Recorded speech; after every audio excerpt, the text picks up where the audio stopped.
Man jāsaka tā, ka Līgo vakarā šitā ir viena no tām retajām dziesmām, kur varētu kā iesākt Līgo vakarā, tā Jāņu dienā arī pabeigt. Tik daudz Vai tad no citiem novadiem pie jums arī nāk dziedāt tajā Līgo vakarā? Mēs te stāstām, ka šī ir tāda vieta, kur satiekas visi Latvijas novadi. Vai jūs vieni paši te tā priecājaties? Nē, mēs jau paaicinām ar kādus citus. Nāk arī no citiem? Protams. Laivu vai te no pāri? Sēlijas, jā, jā. arī. Un šogad mums arī būs draugi no Horvātijas. No Horvātijas? Jā. Nu, vareni. Acīm redzot, tev šai vietai arī kāda vēsture, ka jūs te pulcējaties un katru gadu ar vien vairāk un vairāk. Jā, nu ir gan. Šajā vietā satiekas 3 upes – Daugava, Aiviekste un Skanstupe. Šajā vietā var dzirdēt 3 novadu gaļus dziedam. Bet šī vieta veidota, un kādu mēs viņu tagad redzam, tas ir saistīts ar lielvalstīm. 17. gadsimta sākumā bija Poļu-Zviedru karš, un šeit bija Zviedrijas robeža. Pāri Aiviekstei bija Polija, un pāri Daugavai bija Kurzemes hercogiste. Nu, tad mēs tagad stāvam Zviedrijā. Būtībā tajā laikā jāatrastos. Zviedrija šeit bija līdz 1720. gadiem. Vesels 100 gadus Zviedrija te valdīja. Jā. Un Zviedrija savā teritorijā neļāva apmesties ebrejiem, tāpēc veidojās gostiņi. Varbūt jūs kādreiz esat dzirdējuši.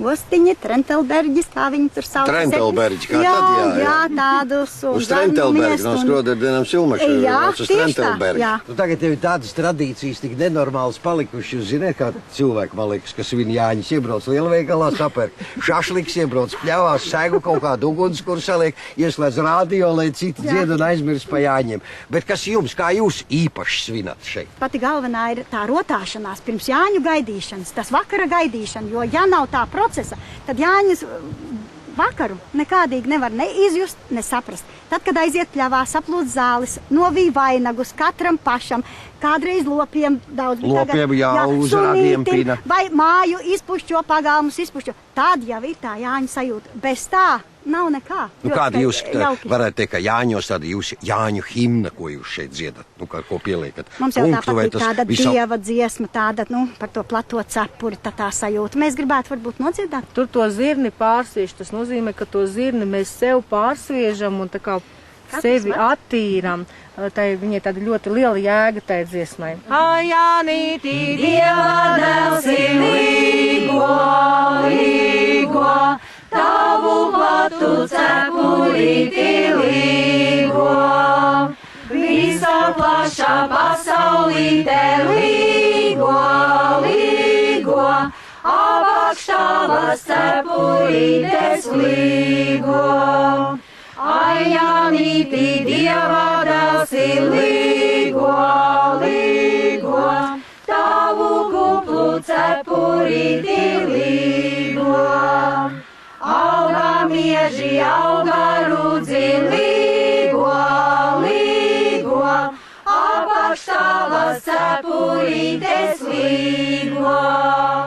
Es pārsviedu zelta zirni līgo, līgo, pārsudraba ozoliņu līgo.